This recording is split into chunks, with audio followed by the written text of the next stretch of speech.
ketika Anda muji negara-negara itu makmur, sejahtera, itu sebetulnya tetap utang jasa terbesar itu sama Tuhan. Pejabat bisa apa ketika Allah misalnya nggak bikin air? Negara bisa apa misalnya ketika Allah itu nggak bikin oksigen? Tetap semua ketertiban itu karena kehendak Allah. Berarti utang jasa kamu di negara manapun tetap sama Allah, bukan pada yang lain. Bahwa ada hukum sosial manusia, oke lah, kedua, ketiga, dia harus terima. Hanya dia sadar. Nah, masalahnya kita ketika di negara yang makmur gitu, pikiran kita, oh, presidennya hebat, menterinya hebat, tata sosialnya hebat. Oke, nggak apa-apa, muji manusia itu nggak apa-apa. Tapi tetap itu semua di bawah muji Allah Subhanahu wa Ta'ala. Ada air begini ciptaan Allah, ada oksigen sehat ciptaannya Allah, sehingga muji pertama itu kepada apa artinya kehebatan manusia ketika ada gempa besar, ada likuifaksi, ada macam-macam. Nah, maksud saya ngaji di sini, ingat Allah itu dengan cara seperti itu, sehingga ketika kita hidup di negara manapun, ya utang jasa pertama pikiran kita sama Allah Subhanahu wa Ta'ala. Tapi kalau enggak, kamu terjebak hukum adat tadi, di mana-mana ayam itu yang mengeluarkan telur, telur mengeluarkan ayam, nggak bisa batu ini mengeluarkan ayam, keliru kamu. Ketika ayam mengeluarkan telur, memangnya ayam itu bisa? Apa dia berpikir sekolah dulu gimana ya cara punya telur? Kan tidak juga, tidak bergerak juga. Apa ketika mata kamu bisa melihat terus kamu merencanakan gimana ya mata supaya bisa melihat? Ya tahu-tahu sudah melihat. Di sini disebut afa'ayina bil khalqil awwal ansa'aha awwalan marrah wa huwa alladhi yabda'ul khalqa tsumma yu'iduhu wa huwa ahwanu alaih. Allah selalu mengingatkan, nah, iman yang baik itu iman yang seperti saya utarakan tadi. Kamu ingat kekuasaan Allah ketika belum ada apa-apa. Belum ada apa-apa ya Allah bikin manusia itu dari tanah, bikin ayam ya dari tanah, bikin sapi ya dari tanah. Bahkan semuanya dari ketiadaan. Nah, dengan iman seperti itu, nanti kalau kamu ngaji hadis, Nabi bisa mengeluarkan air dari apa? Dari jemarinya. Terus Nabi Ibrahim dibakar gak apa-apa. Nabi Soleh bisa mengeluarkan unta dari batu besar. Nabi Musa bisa menyibak laut hanya dengan tongkatnya. Itu semuanya kamu tidak jangka.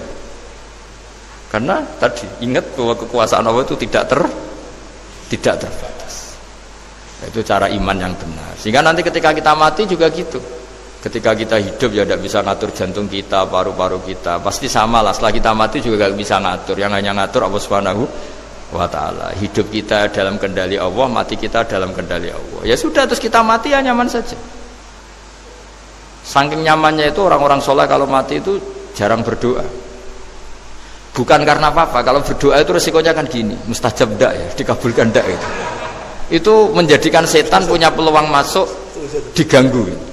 Makanya ajarannya Nabi, mangkana akhiru kalamihi la ilaha illallah wa fi riwayatin Allah dakhalal jannah. Jadi kalau mau mati bersaksi saja, sudah ini enggak saatnya berdoa, saatnya bersaksi. Makanya hanya disuruh bilang Allah, Allah, Allah. Dan supaya ini menjadi akhir kalimat. Sehingga nanti keren lah. Ketika ketemu Allah, apa akhir kalimat kamu yang kamu lafadzkan? Allah, Allah.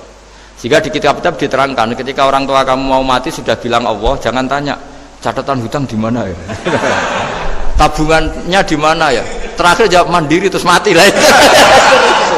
Gak boleh ditanya lagi. Sekali ditanya nanti akhir kalimatnya mandiri. Nah, itu gak boleh. Jadi sekali sudah bilang Allah jangan ditanya lagi. Pak tabungannya di bank mana, gak boleh. Bahayanya sekali jawab mandiri terus mati berarti akhir kalimatnya itu ya mandiri. Makanya harus akhir. Jangan nanti statusnya itu mangkana akhiru kalami, memang akhir dari yang dikatakan itu kata Allah. Nah sebetulnya teks hadis itu la ilaha illallah. Ini pinternya Kiai Jawa. Lagi-lagi kembali ke kultur. Kiai Jawa itu kiai yang bisa modifikasi kultur. Sebetulnya kalimat hadis itu yang masyhur, itu yang populer itu la ilaha illallah. Tapi Kiai Jawa itu, dan itu ngikuti kitab-kitab Arab juga, kitab-kitab. La ilaha illallah itu resikonya tinggi karena di situ kan tiada Tuhan yang berhak disembah kecuali Allah. Ada kata la ilaha ini. Nah takutnya pas la ilaha sudah mati. Nah karena itu ada resiko la ilaha gak khatam, berarti tiada Tuhan. Nah, sehingga karena ini dianggap riskan, ya terus Kiai Jawa ngajari sudah lah, gak usah kepanjangan ya sudah Allah, Allah. Jadi itu sudah agak-agak rekayasa lah, agak-agak istihad gitu. Maksudnya istihad itu sebenarnya teks panduannya itu la ilaha illallah. Teks panduannya. Tapi kiai-kiai itu tentu yang paling tahu tentang kehendak Nabi karena nekuni ilmu itu lama sekali. Kita ngikuti cara-cara ditentukan para kiai. Karena tadi la ilaha illallah itu kan ada kalimat yang tadi ya, tiada Tuhan kan. Nah, kata tiada Tuhan ini yang dianggap riskan kalau nggak hatam. Daripada potensi itu, terus kiai-kiai ya agak-agak improvisasi lah. Itu memang ya sudahlah, Allah, Allah, Allah. Nah, supaya itu menjadi akhir kalimah, ya saya ulang lagi, menjadi apa? Akhir kalimah. Setelah itu kata kitab-kitab, jangan tanya hal lain. Ya, sekali ditanya nanti dia akan ngelafatkan hal lain itu. Ya tadi misalnya tabungannya di mana gitu. Kalau bisa jawab sini. Nah, yang ribet kalau wong kuno itu ning laci, ning sorogan. Berarti kalimat terakhirnya ya laci sorogan itu. Nah, sehingga terus itu pinternya guru-guru kita. Jadi saya ulang lagi ini yang terakhir saya pesen, latihlah iman seperti imannya para ulama, para aulia, syukur-syukur yang dekati imannya para nabi. Itu cara berpikir tuh al-khalqul awal. Afa'ayina bil khalqil awal. Qul yuhyihal ladzi ansaha. Nah, yang terakhir saya pernah ditanya, ya agak gojekan, agak guyon, tapi saya ditanya, saya itu nggak bisa melihat, Gus. Aneh orang Afrika itu, kan misalnya ada Miss Afrika itu, di sana itu orang paling cantik, malah kadang itu ada kriminal gitu, karena orang Afrika merkosa Miss Afrika. Itu kata orang Indonesia, Gus, dikekno aku ora doyan gitu. Itu kan, itu, lah ini kan secara syariat. Mungkin lelaki itu punya rasa dengan perempuan itu ya kalau berpakaian serono atau gimana secara teori. Tapi sebetulnya oke, itu benar. Tapi sebetulnya ada ansaaha awala bar. Orang Indonesia itu didesain gak suka orang Afrika. Orang Afrika ya didesain gak suka orang Indonesia. Sehingga orang-orang Afrika kalau melihat orang Indonesia yang caling cantik mungkin ya iskal. Wong cempeh kayak gampang gitu kok cantik. Mungkin perasaannya cowok-cowok Afrika ya gitu. Itu cantiknya di mana? Orang Indonesia kebalik kan, kalau cowok-cowok Indonesia ngelihat Miss Afrika itu cantiknya itu nangdi gitu. Kok sampai ada pemerkosaan tuh apa itu? Nah, itu menunjukkan Allah yang Maha Kuasa. Allah itu mendesain gennya orang sana. Beda dengan kita. Ya itu bukti bahwa Allah itu nggak bisa. Ya sudah, semuanya itu Allah yang mendesain. Itu bukti bahwa manusia itu bisa apa di depan orang kayak Afrika kok disuruh bilang cantik, kita kan protes. Cantiknya di mana? Mungkin orang sana juga protes ke kita. Orang Jawa cempeh itu kok cantiknya dia. Itu orang-orang Indonesia kalau melihat bule cantik itu kan ketemukan janggal. Orang-orang Jogja, bule wayune nang ndi gitu. Kulitnya gitu kan, sama mereka juga bilang kita mungkin seperti itu. Itu namanya didesain ansaaha awal apa? Marrah. Sudah memang desainnya seperti itu. Nah, di sini supaya kita ingat. Nah, ingat bahwa hati juga gitu. Ketika kita cinta istri itu janggal betul kalau terjadi konflik. Tapi kalau sedang konflik itu janggal betul terjadi perdamaian. Nah, lagi mau ngangkel itu ya problem betul. Nah, ini di sini pentingnya iman. Orang terus disuruh berdoa ya muqallibal qulub tsabit qalbi ala dini, karena kita tidak tahu cara berpikir. Ada perempuan cantik sering merengut, pecintanya ya banyak, dianggap pemikir serius. Tapi kalau baru gedeng namanya ya merengut, bukan pemikir. Orang senyum itu kita seneng gitu. Tapi kalau baru gak seneng, murahan guyu. Itu jadi manusia itu unik. Hanya sama, tapi cara nganalisis beda. Tinggal sedang seneng apa enggak. Lucu kan? Ada orang anteng di rumah, itu kalau lagi seneng ya, oh itu anteng, nggak banyak ngeluyur. Tapi baru nggak seneng, seneng ngomah ya nganggur. Nah, itu kita tidak pernah tahu. Kita simpulkan apa itu tidak pernah tahu. Makanya pernah ada orang wisata datang ke sini tak nasihatin.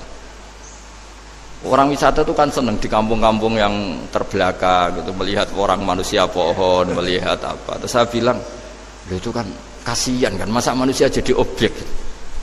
Bahkan bayangannya ya kalau mereka jadi modern jadi gak menarik kan. Padahal kita yang orang pendidikan kan inginnya mereka terentas lah dari kultur itu. Ya itu kan nggak sambung kan. Yang satu bilang unik, masyarakatnya masih unik, masih naik-naik pohon. Tapi bagi orang pendidikan kan tersiksa kan. Ini bangsa kita, warga kita kok masih seperti itu. Makanya orang wisata itu nasihati, kamu kesana itu niat melihat apa niat mengentas? Kalau niat mengentas, tak jamin ada pahala. Enggak Gus, mau niat mengentas katanya. Niatnya baru sekarang apa mulai dulu-dulu? Baru sekarang. Ya ini cerita dari manusia itu semudah itu, Pak. Nah, setelah kamu ngaji ini, kamu tidak akan janggal terhadap kenapa Nabi itu begitu santai. Ketika tadi makanan misalnya satu wadah itu cukup untuk orang 300. Sampai Jabir yang ngundang Nabi kan hanya kambing kecil, cukup orang 6. Ternyata Nabi ngajak orang 300 lebih. Tapi Nabi bilang ya sudah semuanya makan cukup. Kata-kata Nabi kan, zaman dulu belum ada beras, belum ada Allah itu bisa kok ngenyangkan malaikat tanpa makan gitu. Susahnya apa ngenyangkan manusianya dengan nasi sedikit itu ya Nabi ya santai aja, semuanya kenyang santai. Ya ini itu iman-iman yang sudah benar-benar awal amarah, sudah Allah tidak harus terdikte oleh nasi. Kalau nasi sedikit harus cukup orang sedikit, kalau banyak harus orang banyak. Allah tidak perlu kena aturan itu semua, tidak perlu. Saya ini Tuhan kata kok kamu atur itu gimana, tidak bisa. Saya Pak barokahnya ngaji ini insya Allah Anda setelah baca mukjizat keramat itu tidak istiqamah. Ya, saya kira demikian. Assalamualaikum warahmatullahi wabarakatuh. Waalaikumsalam warahmatullahi wabarakatuh. Terima kasih sekali Gus Baha atas tausiahnya. Terinfo dari panitia ada ratusan pertanyaan Gus. Tapi ya sudah ditulis panitia 2 pertanyaan ya Gus. Wah banyak betul. 2 Gus. Baik, saya bacakan langsung 2 atau satu-satu Gus? Langsung 2 aja. Baik, pertanyaan pertama dari Pak Andi, perwakilan dari Blora Gus. Perkembangan sekarang ini banyak penceramah yang muncul, namun terkadang terjadi perbedaan pendapat di antara mereka, sehingga umat yang baru belajar agama seperti kaum milenial menjadi bingung harus mengikuti pendapat ulama yang mana. Bagaimana menyikapi hal tersebut Gus? Pertanyaan pertama. Pertanyaan kedua dari area Solo Gus, dari Ahmadi Nugroho. Bagaimana cara kita berbakti kepada orang tua yang sudah meninggal, di mana semasa hidup orang tua kita pernah meninggalkan sholat? Pernah meninggalkan gampang. Ya. Kalau sering itu. Pertanyaannya, apa yang harus dan sebaiknya kita lakukan sebagai anak Gus? Enggak Gus. Yang ngaji di sini itu banyak ya, mulai yang menekuni bisnis apa saja lah, termasuk yang di Grab ya, termasuk Pak Polisi kadang yang ngaji terus ya nggak apa-apa.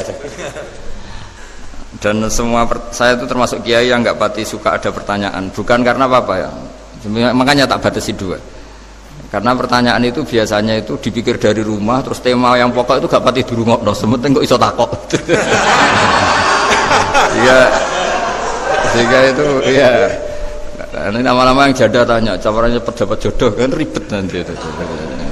Makanya ya, tapi ya senang saya ada pertanyaan ya senang. Cuma kenapa saya tidak membuka terbuka, karena tema kita kan kiai ya, kiai itu kayak dokter, tahu misalnya saya tadi tema itu supaya orang itu tauhidnya kokoh, karena zaman akhir itu yang paling mengkhawatirkan itu apa? Tauhid gitu. Tapi kalau tanya ini diberi hak, itu orang kan sudah punya pikiran sendiri mau ditanyakan, padahal itu subjektivitas dia. Sehingga tanya ya sudah sekadar. Tapi ya nggak apa-apa, tetap saya senang. Cuma nggak boleh banyak-banyak. 2 itu sudah kebanyakan. Yang kedua tak jawab serius. Ketika kita punya orang tua yang punya hutang, itu yang dibahas Nabi itu hutang dulu. Itu karena hak adami. Hak adami itu tuntutan. Jadi kalau dalam kitab fikih itu ada istilah haqqullah mabniun alal musamahah wa haqqul adami mabniun alal musyahah. Jadi kalau hak Allah itu Allah lebih rileks. Karena Allah itu tidak butuh disembah, tidak butuh dipuja-puja. Allah sudah terlalu besar. Al-Qayyum sudah besar sendiri, sehingga Allah itu mudah ngabaikan haknya, itu mudah. Tapi kalau hak adami, bawaan manusia itu kalau hartanya dibawa orang itu ingat terus, sehingga harus diselesaikan. Maka Nabi kalau mau mensolatkan jenazah tanya punya utang enggak. Tapi kalau orang itu misalnya apa ya, nggak sholat atau apa, itu Nabi masih ringan. Yang ditanyakan imannya. Bukan berarti kita nyepelekan sholat, enggak. Tapi memang agama ini yang diprioritaskan itu hak adami. Sholat itu super penting, bukan penting lagi super penting. Makanya pertanyaan tadi tak teruskan dulu. Anak cucunya itu prioritas itu mikir utang dulu. Karena ini yang hak adami gitu. Ya. Nah, setelah utang itu selesai, baru dipikirkan menurut sebagian ulama, anak ini boleh mengkodoi sholat yang ditinggalkan orang tuanya. Atau dikafaroi, misalnya per sholat nilainya sekian terus dibayarkan ke fakir miskin. Nah, tapi pertanyaan seperti ini sepertinya mengganggu. Mengganggu itu begini, takutnya jadi masif. Jadi masif itu gini, berhubung ada solusinya. Ini yang tanya orang mana tadi itu? Solo, ini orang Solo ini harus dikasih tahu. Berhubung ada solusinya, jangan-jangan kita yang kaya. Misalnya Pak Yusuf atau Bu Sulis kaya, tuh nak punya tabungan, nak saya ada usah sholat ya, nanti gampang. Karena per sholat kan nilainya hanya sekian gitu. Umur saya kan paling tinggal berapa, itu cukup lah apa? Iya cukup untuk mengganti, itu kan ribet. Makanya solusi itu ya kadang tidak baik. Karena nanti dipakai saya naik dewi. Makanya dulu itu terkenal ada guyonan, seorang kiai ditanya, ini guyonan nyata. Pak Kiai, katanya Kiai itu orang suci, tapi kadang-kadang kok maksiat juga. Si Kiai ini jawabnya ngawur sekali. Justru yang boleh maksiat tuh Kiai, kamu nggak boleh. Terus kenapa Pak Kiai? Dia tahu caranya tobat, kamu nggak tahu. Kacau kan? Jadi yang melanggar hukum itu kan yang pakar hukum, tahu itu, tahu ilmunya, cara melanggar tapi nggak bisa dipidanakan itu. Punya penghapusnya Gus ya? Punya penghapusnya, itu kan ribet kan. Artinya gini ya, yang orang Solo tadi, kalau kadung terjadi orang tua kita tidak sholat, saya ulang, kalau kadung terjadi orang tua kita tidak sholat atau pernah meninggalkan sholat, kita sebagai kiai itu punya cara supaya yang untung tuh fakir miskin. Misalnya kita fatwa dikasih fidyah atau fida atau apa. Tapi ini bukan cara yang jadi solusi, karena takutnya nanti jadi gerakan masif tadi. Gerakan tidak usah sholat diganti, ya itu kan ceribet jadi. Tapi kalau sampai ingin berbuat baik sama orang tua yang nggak pernah sholat, saran saya satu, hak adaminya selesaikan dulu. Karena memang dalam syariat Islam nomor satu itu hak. Masyhur itu kan ketika ada jenazah, Nabi itu gak tanya orang itu sholat gak, dan tanya kan punya utang gak gitu. Sehingga kalau di kampung-kampung di mana-mana kalau ngelepas jenazah kan, kalau ada hak adami diambil alih keluarga supaya mayit ini ketemu Allah tanpa ada hak adami kan gitu. Semuanya kan ya kan yang diselesaikan kan adami dulu, utang piutang itu tadi. Ya gitu ya, jadi tidak semua solusi itu baik karena takutnya tadi itu apa? Jadi gerakan tadi. Makanya kita jadi kiai sering bingung gitu karena mau gak fatwa itu ada yang tanya, mau fatwa takutnya tadi. Misalnya kita kan paling umurnya tinggal berapa, dihitung saja per sholat, terus bilang ke anaknya, nak saya tidak usah sholat, nanti ini aja bayarkan, kan jadi ribet. Nah, yang pertanyaan pertama tadi tentang apa? Tentang bedanya ini Gus, penceramah. Menceramah. Itu agak provokatif. Beda itu ada dua, beda karena bodoh, nah, itu memang harus kita tinggalkan. Yang beda karena bodoh, ada beda karena rumus ilmu, itu harus kita hormati. Saya punya sekian bukti beda ya kalau karena bodoh tentu kita tinggalkan. Tapi kalau karena rumus ilmu yang beda, misalnya gini, saya kiai yang lama di kota, saya akan lama kerja di Jogja. Mungkin perasaannya orang kota itu kalau ketemu tetangga, misalnya saya kiai, udahlah kalau ketemu tetangga itu gak usah tanya. Ya kalau ketemu biasa aja, tidak usah tanya, tidak usah ramah, biasa aja. Itu mungkin bagus nasihat itu di kota, karena kalau di kota itu ketemu tonggo takut badai tempundi mau kemana itu ganggu privasi. Sehingga bagian dari kebaikan baik sama tetangga ya jangan tanya, karena itu ganggu apa? Privasi. Tapi kalau di kampung dianggap sombong kan nggak tanya. Nah hal-hal seperti ini itu perbedaan karena ilmu. Memang di kota kulturnya seperti itu, di kampung seperti ini. Nah itu bukan perbedaan karena kondisi muqtadul hal, memang kondisinya berbeda. Ya kondisinya apa? Berbeda. Misalnya saya sebagai kiai kan, bayangkan kiai itu suka lah ngaji ibadah.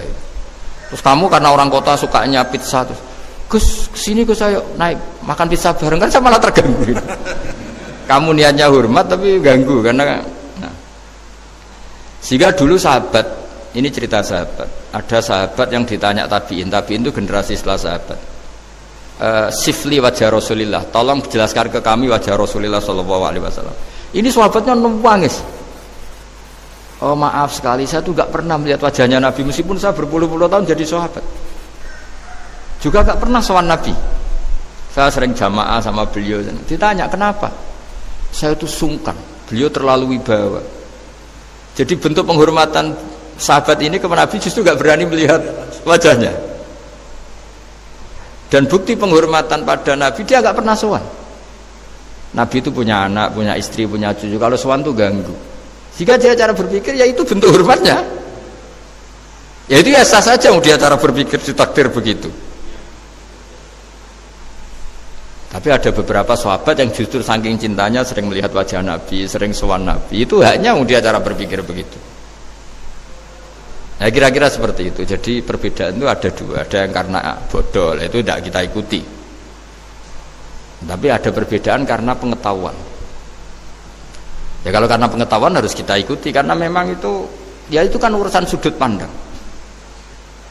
Dulu ketika Mekah dikuasai Sayyidina Umar, setelah Fathu Mekah dan Umar sudah kuat betul, itu banyak sahabat yang dulunya orang Mekah, itu sama Umar disuratin, cobalah kembali ke Mekah. Di Mekah itu kamu sholat di Masjid Haram sebagaimana 1000 sholat. Sekarang Mekah aman milik kamu, silahkan kembali ke Mekah. Tapi jawabnya sahabat itu nggak mau.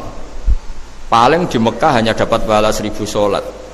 Tapi kalau mengislamkan orang di daerah-daerah pedalaman itu dakbul ambiya. Ciri khas Nabi itu yang membenarkan orang itu, bukan di satu tempat. Terus sampai nambahi surat ini, wa'alam anal ardo lam tuqaddis ahad, dan bumi itu tidak bisa loh mensucikan orang. Abu Lahab itu orang Mekah, Abu Jahal orang Mekah, tapi tetap begitu. Akhirnya jenis ini berpikir, ya sudah agak di Mekah nggak apa-apa. Andai kan Mekah itu bisa mensucikan orang, nggak ada Abu Jahal, nggak ada Abu Lahab. Akhirnya para sahabat nggak kembali ke Mekah, tapi berkelana ke Syria, ke Sam. Akhirnya ada Islam di mana-mana. Tapi ada juga yang Mekah itu kota suci, harus diisi orang-orang suci supaya yang brengsek-brengsek nggak di sana. Ya sudah, cara berpikir begitu. Nah ini cerita ya. Jadi sudah, kalau perbedaan karena ilmu, ya sudah memang karena ilmu. Nah itu nggak apa-apa. Nah kalau sampean tanya, lalu bedanya apa guys? Yang beda karena ilmu, karena ya lihat saja, kalau dia orang pinter bacanya banyak, berarti bedanya karena ilmu. Tapi kalau nggak pinter kok berbeda, ya berarti karena tidak tahu. Ya kira-kira